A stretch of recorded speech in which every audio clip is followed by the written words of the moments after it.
Mesdames, Messieurs, chers amis, bonjour et bienvenue dans ce nouvel épisode de nos discussions sartoriales. Aujourd'hui, nous allons parler d'erreurs, ou plus exactement, d'erreurs vestimentaires que je vous conseille de ne pas faire.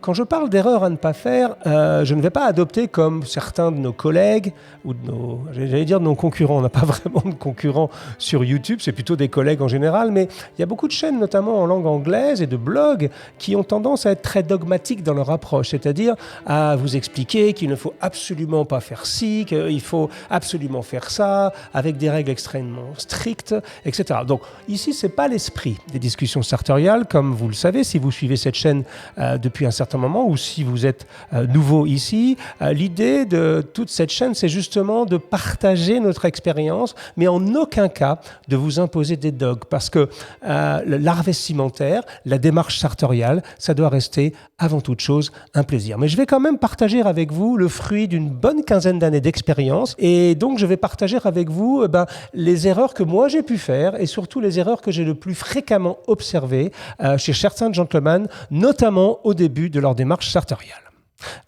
La première erreur est peut-être la plus commune, mais aussi la plus compliquée à corriger. C'est celle qui consiste à se trouver un peu engoncé ou coincé dans ses vêtements. Et je vais vous expliquer pourquoi.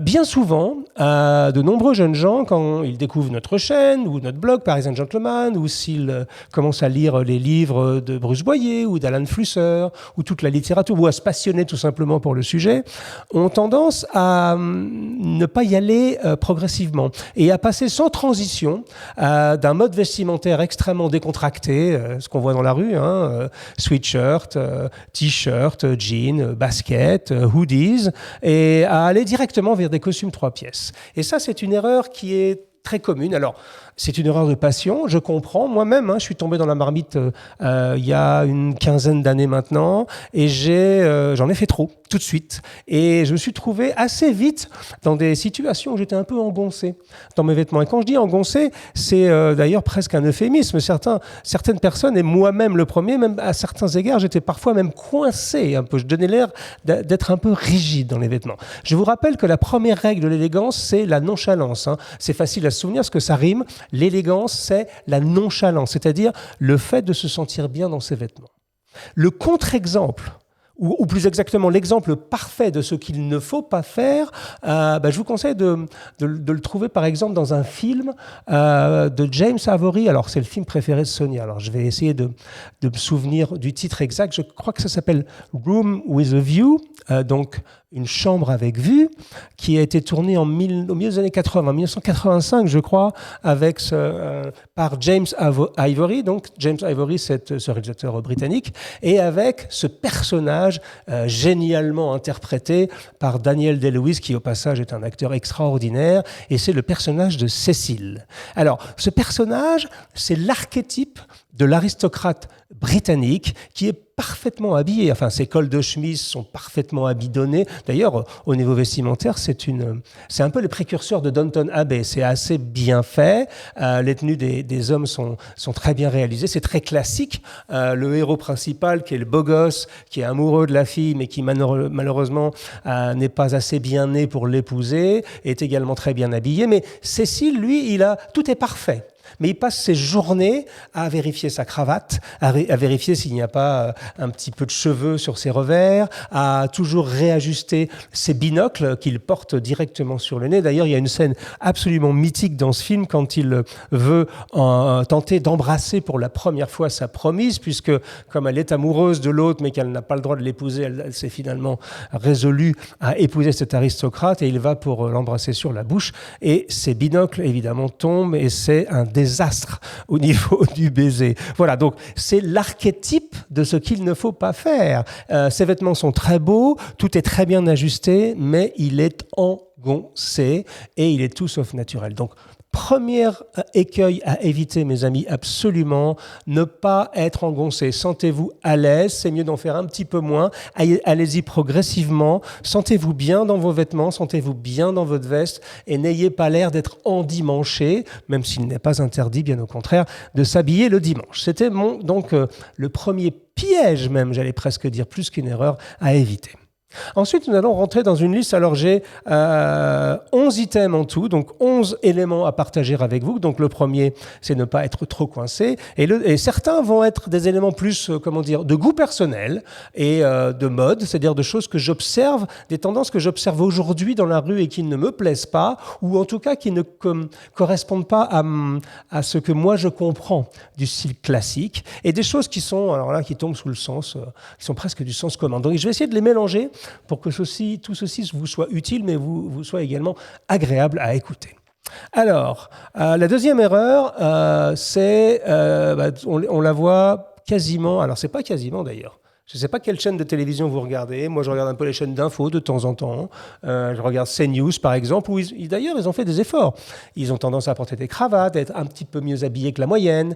Et même sur les grandes chaînes nationales, on voit fleurir partout ces minuscules cols de chemise, mais tellement minuscules, vraiment tout petits, cols de chemise, que parfois même les nœuds de cravate tout petits sont plus gros que les cols de chemise. Alors moi, il y a quelque chose que je ne comprends pas. Je trouve que c'est d'abord particulièrement inesthétique en termes de proportion, surtout quand on a un visage relativement large. Et surtout, alors, vous savez, dans le monde sartorial, il n'y a pas de règles, mais enfin, c'est quand même un des enseignements qu'on connaît tous, plus ou moins, au bout d'un certain moment, c'est que quand vous avez un col de chemise... Regardez, par exemple, aujourd'hui, je porte un col de chemise. C'est une chemise en grande mesure de chez Alessandro Siniscalchi à Milan. Bonjour Alessandro. Mais c'est ce qu'on appelle un code. Alors, le problème avec les cols de chemise, c'est qu'on les appelle différemment en anglais et en français. On dirait un col italien, semi-ouvert, donc on n'est pas sur un col extrême cutaway, donc pas complètement ouvert, mais semi-ouvert. Et vous voyez que ce col passe légèrement sous le revers de la veste. Et c'est très joli en termes de proportion, et alors qu'à la télévision, on voit tous ces cols minuscules avec des nœuds de cravate qui sont presque plus gros que les cols. Personnellement, je trouve ça très inélégant, surtout si vous portez une belle veste de costume ou même une belle veste sport. Donc, évitez, si vous le pouvez, ces cols anorexiques. Alors, malheureusement, les grands fabricants de chemises en font beaucoup. Privilégiez, c'est un conseil que je vous donne. Encore une fois, ce n'est pas un dogme. Vous avez le droit de porter des mini-cols de chemise si vous le souhaitez. Mais franchement, c'est beaucoup plus classe, c'est beaucoup plus élégant. Et surtout, ça va durer beaucoup plus longtemps si vous choisissez des cols de chemise qui passent légèrement sous le revers de votre veste, sauf, évidemment, si vous allez vers des cols de chemise spécifiques, comme le col anglais boutonné, ou comme le col avec une petite barrette, où là, évidemment, il ne passera pas sous le revers de votre veste, mais c'est fait à dessein. Bon, c'était donc la deuxième erreur que je vous conseille d'éviter, donc c'est d'éviter ces cols de chemise anorexiques. La troisième erreur, alors là, c'est non négociable. Là, c'est pas, pour une fois, je vais être un peu dogmatique, c'est ne portez pas de chaussettes courtes. Alors, il n'y a rien de pire que ça, et c'est une erreur. Alors, on pourrait se dire, quand même, ça tombe sous le sens quand on porte des beaux costumes. Il faut mettre des chaussures à minima au-dessus du mollet, et encore mieux, des mi-bas qui vont jusqu'aux genoux. C'est plus confortable. L'hiver, ça tient plus chaud. L'été, vous pouvez trouver dans des matières extrêmement légères. Bref. Alors, les chaussettes courtes, vous voyez un homme très bien habillé, vous avez une réunion professionnelle. Et puis subitement, il a un très beau costume, très belle cravate, beaucoup de tenue, beaucoup de classe, des souliers plutôt présentables. Et puis d'un seul coup, il croise les jambes et là, vous voyez des mollets poilus. Pourquoi ? Parce que ces chaussettes soit sont un tout petit peu en tire-bouchon, mais enfin ça quand même, faut pas exagérer, mais ces chaussettes sont trop courtes. Et quand subitement vous avez cette impression d'être avec quelqu'un qui a de la prestance, de quelqu'un qui se présente au meilleur, avec lequel, je ne sais pas, vous êtes en train de négocier un contrat ou de discuter affaires, et que d'un seul coup, vous êtes exposé, alors non seulement à la semelle de sa chaussure qui est peut-être pas très très propre, mais en plus, et c'est encore pire, au poil de ses mollets, sincèrement, c'est pas très agréable. Donc n'oubliez pas des chaussettes à minima au-dessus du mollet et encore mieux des mi-bas. C'est l'occasion pour moi de dire bonjour sans faire de publicité directe à mes amis de Mes Chaussettes Rouges, Jacques et Vincent, meschaussettesrouges.com, formidable sélection de chaussettes et de mi-bas. Ils ont une petite boutique géniale dans le 15e arrondissement. Je crois que c'est un des seuls lieux, si ce n'est le seul lieu au monde où vous pouvez vous faire des chaussettes sur mesure. C'est-à-dire vous choisissez votre motif et il y a une machine un peu magique qu'on ira filmer d'ailleurs bientôt, parce que c'est assez impressionnant, qui va fabriquer vos chaussettes. Donc mes chaussettes rouges, c'est un lieu formidable pour trouver des mi-bas de toutes les qualités, de toutes les couleurs, de toutes les tailles, mais toujours, toujours, toujours, mes amis, au-dessus du mollet. La quatrième chose, que je voudrais partager avec vous, alors c'est le problème de la taille. Alors j'en ai parlé beaucoup déjà sur cette chaîne et je vois encore des gens qui s'habillent beaucoup trop grand et avec surtout des emmanchures. Alors l'emmanchure, c'est cette partie, vous voyez, sous l'emmanchure, c'est-à-dire c'est cette partie-là où vous avez ce trou qui permet donc à votre bras de passer et à la manche d'être monté dessus, soit industriellement, soit par un tailleur. Bon. Et il y a encore des gens qui choisissent des costumes avec une emmanchure beaucoup trop basse. Et donc, avec, cette idée fausse qui est qu'avec une emmanchure un peu basse, vous avez plus de liberté de mouvement. C'est totalement faux parce que lorsque vous avez une emmanchure trop basse, au moment où vous levez le bras, votre costume vient avec vous. Je ne sais pas si vous avez vu Alors c'est très fréquent dans le monde politique, notamment en période d'élection, vous savez, où les discours sont deviennent très enflammés comme ça, avec beaucoup d'éloquence, et puis vous voyez quelqu'un lever les bras, et vous voyez le costume qui fait ça littéralement. Donc le grand principe, alors évidemment, moi j'ai la chance de porter un costume sur mesure, en grande mesure aujourd'hui, de chez Gennaro Formosa. À Naples, c'est un Solaro vert, assez joli d'ailleurs, enfin que je l'aime beaucoup. C'est un costume, vous voyez, de demi-saison. Nous, on est à la fin du mois d'août, début du mois de septembre. Je ne sais pas quand cette émission sera diffusée, sans doute au mois de septembre. Donc là, c'est l'époque typique pour le Solaro. Bon, aparté mis à part, donc là, j'ai une emmanchure très haute. Et vous voyez, le principe de l'emmanchure très haute, c'est que je peux bouger mon costume sans que le corps du costume bouge. Je peux bouger mon bras. Donc, une emmanchure très haute vous garantit une très belle liberté de mouvement. Et ça, c'est quelque chose à tout de suite regarder quand vous achetez un costume, même en prêt-à-porter. Tout de suite, vérifiez l'emmanchure et vérifiez si vous êtes capable de bouger le bras pour pas que quand vous fassiez ça, le costume fasse ça en même temps que vous. Donc ça, c'est une erreur assez facile à repérer et c'est tout simplement un problème de coupe. Si vous allez dans un magasin de prêt-à-porter qui ne propose que des vêtements qui ont des emmanchures très basses, passez votre chemin, allez chez des gens qui savent faire du vrai prêt-à-porter avec des emmanchures hautes. Et si vous avez la chance d'aller soit en sur-mesure et encore mieux en grande mesure, évidemment, soyez très très très attentifs à demander une emmanchure la plus haute possible. La cinquième erreur, alors ça, c'est une erreur un peu plus récente, puisque, là, je viens de vous parler des emmanchures très basses, qui font des costumes un peu lâches, comme ça, parfois trop grands. Eh bien, il y a aussi l'erreur inverse, c'est-à-dire qu'il y a pas mal de jeunes gens, et pas que des jeunes gens d'ailleurs, des personnes qui, moi j'ai fait cette erreur plusieurs fois dans mon parcours sartorial, qui sont tellement tombés amoureux de l'art tailleur et de la chose tailleur qu'ils sont allés trop loin. Moi, il m'est arrivé d'aller assez loin en termes d'ajustement de mes costumes et d'aller jusqu'à... Alors, évidemment, quand j'étais dans une grande maison comme Chiffonelli, Lorenzo me conseillaient de ne pas aller si loin, j'ai toujours été extrêmement content, mais il m'est arrivé parfois de demander des choses complètement déraisonnables. Mes tailleurs m'ont calmé sur le sujet, mais j'ai vu des personnes, littéralement, notamment en mesure industrielle, demander des choses tellement ajustées qui ressemblent presque à des costumes de super-héros. Vous savez, il ne faut pas confondre l'ajustement et le juste au corps, vous comprenez ? C'est-à-dire que j'ai écrit il y a très longtemps un article très important d'un point de vue sartorial, sur Parisian Gentleman qui disait « Un peu de tension ne nuit pas toujours à votre santé ». Donc c'est vrai que quand vous boutonnez votre veste, s'il y a un tout petit peu de tension, ça reste totalement acceptable. Il faut d'ailleurs mieux qu'il y ait un tout petit peu de tension pour montrer l'ajustement de votre veste. Mais n'exagérez pas. Voilà. Et moi, j'ai vu des gens faire des pantalons tellement ajustés et des vestes tellement cintrées qu'on a l'impression d'avoir une espèce de parodie de Superman ou de Spider-Man devant nous. Donc, cette espèce comme un juste au corps de super-héros. Évitez d'aller trop loin. En fait, vous voyez, encore une fois, et sans faire de mauvais jeu de mots, la mesure, c'est vraiment le mot clé dans tout notre monde. Ni trop peu, ni trop ajusté, ni pas assez ajusté. Trouvez le juste milieu et surtout, toujours garder en tête la notion de confort et d'élégance. Il y a une alchimie habile à trouver entre l'élégance et la nonchalance. C'est très joli ça, l'élégance et la nonchalance. Le point numéro 6, alors ça, c'est un point alors là, c'est une erreur que moi j'ai fait. assez souvent, même avec certains de mes tailleurs, c'est que, alors, il y a une règle qui dit que lorsque moi je suis de taille moyenne, je fais 1m78 et demi, alors ça dépend, parfois 79 quand j'ai beaucoup de cheveux, parfois 78 quand j'en ai un petit peu moins. J'ai toujours beaucoup de cheveux, mais après c'est quand je sors du coiffeur généralement, de chez le coiffeur pardon, je mesure un demi-centimètre de moins. Disons que je fais 1m78 et demi, et donc je suis pas très grand.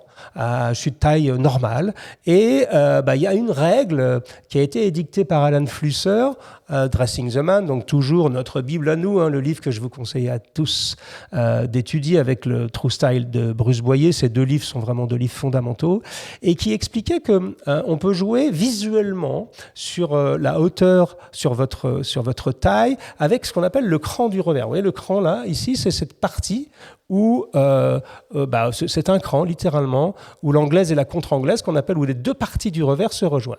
Alors vous voyez, là, ça c'est un bon exemple, parce que c'est un revers, j'ai placé ce cran relativement haut, parce que j'aurais pu le placer un tout petit peu plus bas, puisque c'est un costume sur mesure. J'aurais pu demander à Gennaro Formosa de mettre ce cran un tout petit peu plus bas, mais j'ai demandé qu'il le place haut parce que ça a tendance visuellement à étirer votre silhouette vers le haut si vous êtes de taille moyenne. À l'inverse, si vous êtes très grand, il est plutôt conseillé d'avoir votre cran un tout petit peu plus bas, pour justement éviter de vous faire paraître comme un géant, un basketteur de la NBA. Mais bon, l'excellent exemple pour ça, c'est par exemple Gary Cooper. Gary Cooper était un homme très très grand, très bel homme, mais de très grande taille, et il avait tendance donc à faire baisser un tout petit peu ses crans pour justement arrêter de s'étirer en hauteur. Voilà. Et là, vous voyez, je suis allé relativement haut. Vous voyez que ce cran est relativement haut. Il m'est arrivé d'aller trop haut. C'est-à-dire, j'ai même vu au Petit Beaumont notamment des gens qui avaient quasiment le cran qui était quasiment au niveau de l'épaule. Et ça, c'est une erreur à pas faire. Parce que si vous avez par exemple un revers en pointe, ça fait que votre revers est littéralement à l'extérieur de votre veste. Donc, soyez encore une fois mesurés, n'allez pas trop haut avec vos crans. Et après, il y a des histoires un petit peu de...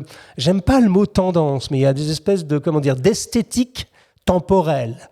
C'est-à-dire que parfois, il y a un peu l'air du temps. On ne peut pas être complètement imperméable à l'air du temps. On ne peut pas s'habiller tout le temps en costume tweed 3 pièces des années 50. C'est bien aussi de sentir un tout petit peu l'air du temps. Et l'air du temps, aujourd'hui, a plutôt tendance à redescendre un tout petit peu l'écran et à réouvrir un tout petit peu les vestes pour avoir plus de confort. Ce serait un peu notre réponse de décontraction à l'affadissement ambiant. C'est-à-dire qu'on va vers une société de confort et on montre que nous aussi, dans l'art sartorial, on est capable de le faire tout en restant extrêmement élégant.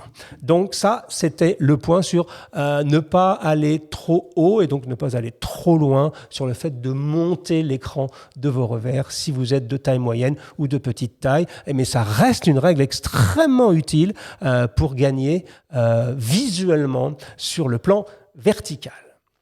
La prochaine chose que je voulais partager avec vous, alors là, on est dans les grands fondamentaux et c'est peut-être la maladie vestimentaire que l'on voit le plus à la télévision, chez les hommes politiques, chez les hommes publics, partout. Quand vous commencez à vous intéresser à l'art sartorial, ça vous crève les yeux, vous ne voyez que ça, vous ne voyez que ça dans la rue. C'est deux phénomènes qui sont distincts. C'est un phénomène qui est d'avoir des gens qui ont trop de tissu au niveau des épaules. Donc quand ils parlent, ils ont littéralement leur costume leur grimpe dessus, ou l'inverse, qui est le fameux collar gap. Alors, il n'y a pas de mot en français pour ça, je ne sais pas, un espace de col, on pourrait dire. C'est quand, vous voyez, quand il y a un espace entre la chemise et le col, entre votre veste et le col de votre chemise, et ça fait un espace comme ça. Alors, ça, le collar gap, je suis désolé, j'emploie le mot anglais parce que ça veut dire ce que ça veut dire. On le voit absolument partout, chez les chefs d'État, chez les politiciens, chez les présentateurs de télévision et même chez les sportifs qui ont des costumes soi-disant faits sur mesure pour eux. Ils ont souvent cet espace entre la chemise et le col de leur veste. Il faut absolument que les deux soient littéralement collés l'un avec l'autre. Et vous voyez tout de suite, c'est beaucoup plus élégant. Et l'inverse, donc je vous l'ai dit, c'est l'inverse. C'est d'avoir trop de tissu au contraire et d'avoir des gens, alors ça on en voit beaucoup dans les débats de télévision,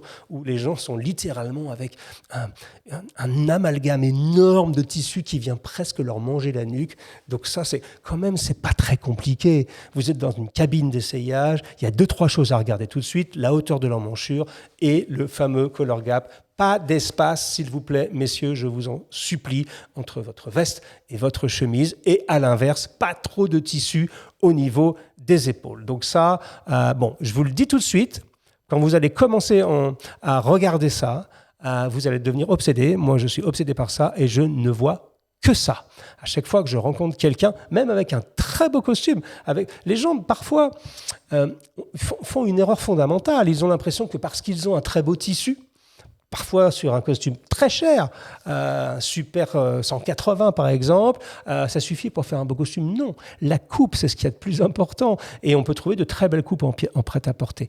Et le fameux collar gap, donc l'espace entre le col, c'est vraiment quelque chose. Alors, vous allez devenir obsédé, ne vous inquiétez pas, c'est normal, vous allez en voir partout, mais au moins ça attirera l'attention sur le fait que vous ne devrez jamais plus faire cette erreur. Et croyez-moi, ce n'est pas difficile de ne pas faire cette erreur. L'antépénultième point que je voulais aborder avec vous, c'est le sujet de la cravate. Alors, la cravate, c'est un grand sujet de débat. Il y a eu toutes ces émissions. C'est un peu... Vous savez, dans la presse, on appelle ça un marronnier. Alors évidemment, depuis 6 mois, on parle beaucoup du coronavirus, malheureusement, et du Covid-19. On a beaucoup parlé des incidents et des problèmes raciaux aux États-Unis et dans le monde entier. Ce sont des sujets importants, ce sont des sujets graves. Et parfois, quand il y a un petit peu des trous d'air comme ça dans l'actualité, alors on n'en a pas eu beaucoup, malheureusement, depuis 6 mois, mais juste avant tous ces phénomènes, il y avait eu tout un tas d'articles sur la mort de la cravate. Et des gens étaient allés assez loin. On avait répondu d'ailleurs sur un de nos podcasts en anglais. Des gens étaient allés assez loin en disant que la cravate, c'était... alors les féministes disaient que c'était une image d'une société paternaliste. D'autres disaient que c'était une image, qui représentait l'asservissement de l'employé quand on le forçait à porter une cravate jusqu'à se sentir sous forte chaleur, extrêmement inconfortable, presque une espèce d'asservissement de l'employé vers le patron. Bon, tout un tas de choses comme ça qui prédisait et qui prédit depuis... moi, ça fait 15 ans que je travaille dans le secteur. Ça fait 15 ans qu'on me dit « la cravate est morte, c'est foutu, c'est un reflet du passé ». Bon, alors oui, c'est vrai, les cravates peu chères, pas belles, en viscose, en polyester, toutes ces choses... vraiment pas très jolies sont en train de disparaître parce qu'il est de moins en moins obligatoire de porter une cravate, mais bizarrement les cravates de qualité, c'est-à-dire les vraies belles cravates faites dans des belles matières par de vrais artisans, ont plutôt tendance à avoir le vent en poupe, notamment chez la nouvelle génération qui redécouvre les joies de la cravate. Donc, quelques règles, quelques erreurs à ne pas faire. Achetez jamais une cravate de mauvaise qualité, s'il vous plaît. Je ne vous dis pas de dépenser des fortunes, mais je pense qu'en dessous de 50, 60 euros, quand même, à partir de 50 euros, on peut commencer à trouver des choses très très belles. Et c'est important d'investir. Voilà. Ne mésestimez pas cet accessoire. Si vous aimez le porter, portez-le, mais portez-le avec un accessoire. Achetez moins de cravates, mais achetez des cravates de meilleure qualité. Deuxième conseil sur la cravate, j'en ai parlé plusieurs fois, mais je vous le rappelle, n'achetez jamais une cravate sur catalogue ou n'achetez jamais une cravate sur un présentoir. Alors évidemment, si vous achetez en ligne, parfois il faut prendre quelques risques, notamment chez mon ami Howard, mais Frédéric Costa, salut Frédéric, qui a une sélection géniale de cravates. Bon, avec lui, vous pouvez y aller parce que tout est de très bon goût, mais si vous avez peu de cravates, je vous conseille quand même de l'essayer parce que parfois, une cravate sur un présentoir peut sembler absolument géniale, et puis d'un seul coup, quand vous la mettez sur vous, ça ne va pas. Alors qu'au contraire, une cravate sur un présentoir peut sembler... vous dites parfois, mais comment quelqu'un peut porter ça avec ses motifs, avec ses couleurs bizarres, avec cette espèce de ressenti un peu extravagant comme ça, et vous la mettez sur vous et ça marche. Ça fait partie, c'est comme les pochettes, ça fait partie des choses qui sont assez difficiles. Bizarrement, c'est des accessoires importants. Bon, alors évidemment, si vous avez une garde-robe conséquente, vous pouvez vous permettre d'acheter plusieurs cravates sans les essayer, mais toujours essayer au moins de regarder si la couleur vous va au teint, enfin bref. Et surtout, le troisième conseil, regardez, moi je porte ma cravate toujours, alors là j'ai un 4-in-hand, j'ai un nœud simple pour une fois, et j'aime porter avec des petites imperfections. Sur la chaîne en langue anglaise des discussions sartoriales qui s'appelle Sartorial Talks, je reçois souvent des commentaires de personnes aux États-Unis qui me disent « Mais comment peut-on faire confiance à un garçon qui ne sait même pas nouer ses cravates décemment parce qu'elles sont imparfaites ?» Alors moi, j'aime bien porter mes cravates qui ne couvrent pas totalement l'ouverture. Vous voyez, on voit un tout petit peu les côtés de la cravate. J'aime bien porter la cravate avec une goutte. Ça lui donne un petit peu d'imprécision. J'aime bien montrer l'autre pan de la cravate. Je trouve ça... Donnez-lui de la vie, quoi. Soyez pas trop engoncés, voilà. Soyez pas trop stricts. Les nœuds parfaitement symétriques, moi, je trouve ça ennuyeux, voilà. Et bon, après, vous pouvez aller encore plus loin. En ce qui me concerne, moi, j'aime bien porter, par exemple, je vais vous le montrer là, voilà. J'aime bien porter je vais même me lever. Tiens, allez, je me lève, une fois n'est pas coutume. Je me lève, peut-être que le son va être moins bon. Regardez, voilà. Je porte toujours ma cravate avec le petit pan un tout petit peu plus long que le grand pan. Voilà. C'est un style que j'ai, comment dire, voilà, je vous le montre. Hein. Voilà. Tout le monde me dit, mais qu'est-ce que c'est que ce truc? Comment il peut faire ce garçon excusez-moi pour le son, comment il peut faire ce garçon pour porter... c'est une erreur, quoi. Eh bien non, c'est pas une erreur, c'est fait à dessein. J'ai pris, allez, je vous le dis, j'ai pris ce virus un peu au petit uomo en Italie, ils aiment bien faire ça, au Japon d'ailleurs, ils aiment bien faire ça. L'idée n'est pas forcément d'être original pour être original, mais c'est éviter d'avoir des cravates trop parfaites, avec des nœuds trop, parfaitement triangulaires. Je trouve que ça enlève de la vie. La cravate n'est pas un outil d'asservissement, c'est un outil de liberté d'expression. C'est un outil qui vous permet assez vite de sortir de la masse. Je vous garantis qu'une belle cravate, très bien portée, ça fait vraiment une différence dans votre tenue vestimentaire. Avant-dernier élément, alors ce que ma femme appelle « the belt clash » en anglais, c'est les ceintures trop voyantes. Alors, bon, si vous nous suivez depuis un certain temps, vous savez que je ne suis pas un grand amateur de ceintures, j'en porte pas du tout d'ailleurs. J'ai plutôt tendance à privilégier ce qu'on appelle les pattes de serrage, c'est-à-dire des choses qui sont coulissantes sur le côté de mes pantalons, ou depuis peu de temps les bretelles. Alors je n'étais pas un grand fan des bretelles, j'avais la considération que ça faisait un peu vieux pépère, et puis finalement je me suis essayé aux bretelles et j'adore ça. Et je trouve ça plus joli, je trouve ça plus intéressant, je trouve ça plus chic. Et quand vous tombez la veste, parce que ça peut nous arriver quand même, quand il fait 45 degrés dehors, on peut tomber la veste. Une paire de bretelles, tout de suite, je sais pas, il se passe quelque chose, quoi.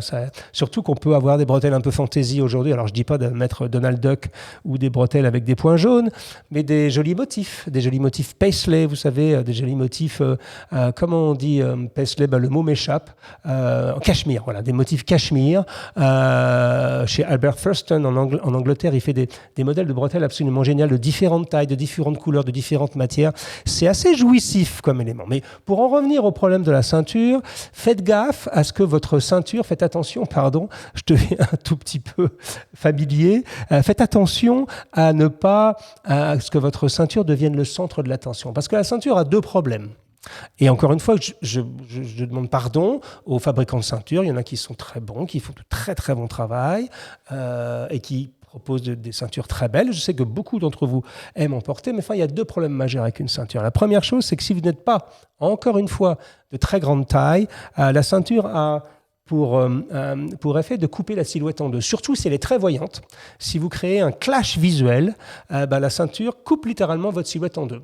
Et si vous n'êtes pas très grand, ça aide pas beaucoup. Vous voyez, si par exemple vous avez plutôt un grand torse et des jambes relativement courtes, évitez la ceinture parce que ça coupe vraiment la silhouette en deux. Et la deuxième chose, c'est essayer de la rendre discrète. Alors ça peut être très joli si elle est harmonisée avec votre sweater ou si elle est harmonisée avec votre pantalon. Ou avec la seule ceinture que j'ai pu porter dans ma vie, c'était la ceinture qui était faite par Francesco Smalto. Francesco Smalto, à la grande époque de la grande mesure chez Smalto, il aimait faire pour ses clients des ceintures en tissu de la même couleur que le pantalon, pour ceux qui du même tissu même que le pantalon, et c'était assez joli. Voilà. Bon, la ceinture, c'est pas mon truc, mais faites surtout attention à ne pas créer de clash visuel. Ne mettez pas une ceinture en marron gold avec des chaussures noires. Ne mettez pas. Faites attention et essayez de la rendre la plus discrète possible. Vous pouvez jouer un petit peu avec les boucles si vous voulez, mais faites vraiment attention à ce que ça ne crée pas un clash visuel qui coupe littéralement votre silhouette en deux.